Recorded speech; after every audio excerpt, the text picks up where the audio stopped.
If you are listening to this right now, it is necessary that you get out of your house immediately. I don't know how or why this is happening, but as far as I'm concerned, it's not safe for anyone to be listening to this inside right now. Get in your car, get to the nearest town or city, and listen to it there, because I don't know how much longer it is until that thing comes around for you or anyone else. I don't know what this creature is, what it wants, or how many of them exist. All I know is that it is driven to kill, and will stop at nothing to make sure it gets its job done. If you fail to follow these directions, at least lock all your doors and windows, turn off the lights, stay somewhere safe, and make sure your presence is not known. Once you have done that, continue listening to this, and I will explain what is happening to the best of my knowledge.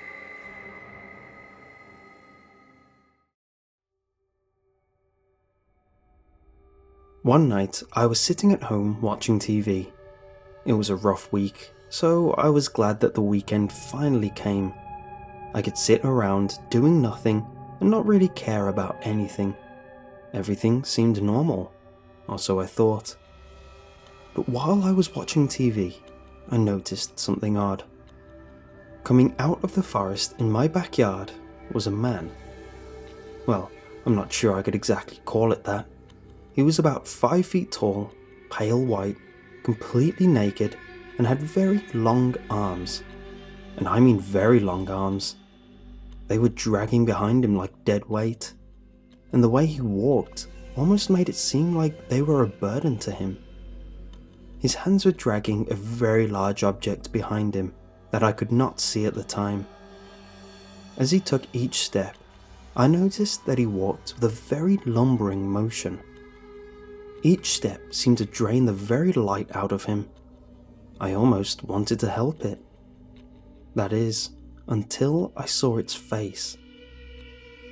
As it got closer to me, I saw that where his eyes were meant to be, there was nothing but 2 glowing red dots, resting in swollen sockets on his face. He had no nose, and he lacked lips as well. His mouth was stuck in a very wide grin, and his teeth were very large. That is to say, if they were teeth, they were more like nails, protruding from his bleeding gums. It had long, jet black hair that almost touched its waist.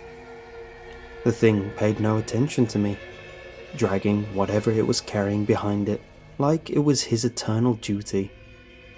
I could hear soft panting. I saw fog coming from its mouth after each breath, due to the fact that it was the middle of winter. As he began to get closer to the house, I became more and more terrified. I quickly and silently shut off my TV, turned out my lights, and hid in my bedroom upstairs. I looked out my window and continued to watch his actions. During this, the creature now crossed my long backyard and made it to my house. At this point, I was finally able to see the horrific object it was carrying. In his arms, he was dragging the body of a young man behind him. I couldn't tell what the person looked like. He was too mutilated and torn up for me to be able to distinguish anything human about him. The creature then picked up the body and hung it against the wall with a meat hook, which was already pierced through the man's blood-drenched head. I nearly vomited at the sight of this. The creature walked backwards, stretching out its arms and letting out a subtle yawn. It was as if it had finally completed a very hard task. It walked up onto my back porch, its pace quickening after it had hung up the body. I waited in silence and terror, the only noise coming from my quickly beating heart pounding against my ribcage. Then, it looked up at me, and its smile widened. I jumped back in horror as it stepped closer to my back door. It reached out its long arms and grabbed a hold of my doorknob. It slowly pushed open my back door and stepped inside. At this point, I was too stunned to do anything but lock my door and moved to the corner of my room. I cowered under a blanket like a child and waited in fear. I knew that I was next. I heard it climbing up my staircase, making as little noise as possible. When it reached the top of my staircase, it stopped for a moment, as if contemplating how to mutilate me. Then, it grabbed a hold of the doorknob and began to shake it violently. It kept shaking the doorknob, hoping to break in, but to no avail. I heard the creature walk down the stairs and head out my back door. I watched the creature as it slowly sulked back into the forest. I waited for a few minutes, in case it came back with some kind of axe to chop down my door. I must have waited in my room for half an hour before I finally decided it was safe. I quickly ran down the stairs and out of my house. I got into my car and drove out of there as fast as I could. Whatever that creature was, I didn't want to be around it when it came back.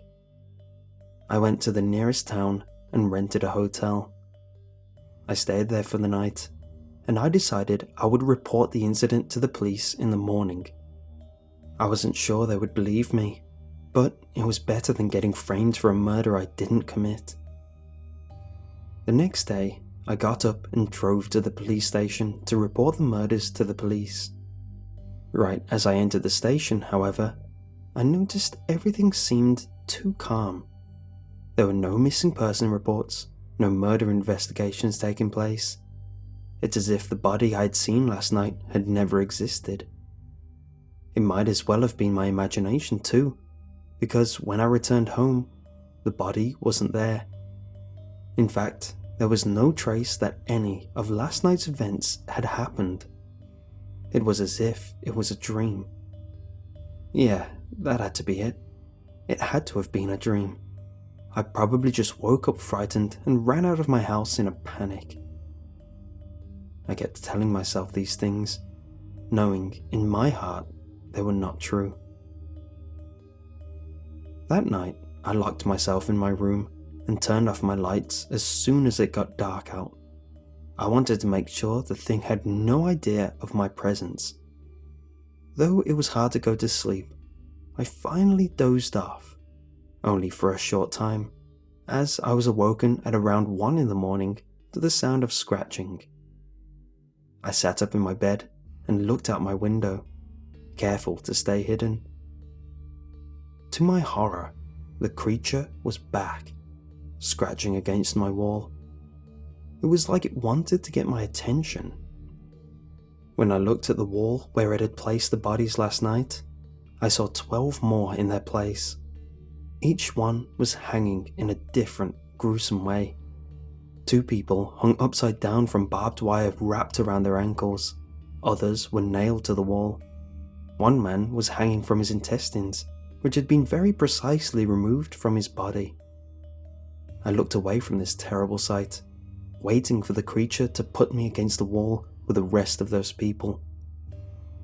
It opened my back door and entered my house, this time quicker, as if it was more eager to add me to his collection. He climbed up the staircase and started shaking on my doorknob. He kept shaking it until it finally snapped and the door slid open. I watched as the monster's silhouette silently crept through my door. It knelt down next to me. At this point, I was too stunned to do anything, and I just sat there, waiting for my fate. It placed its hands on my chin and lifted my head up so that I was forced to look into its empty eye sockets. I felt its warm breath against my face, which smelled of blood. And then, to my surprise, it spoke. "Father."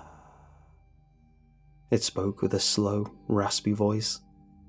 I couldn't believe what I was hearing. This creature calling me his father, speaking almost like a child saying his first words. I never had a son, and I would know if I did have a son and it looked like this. It almost looked sad when it spoke.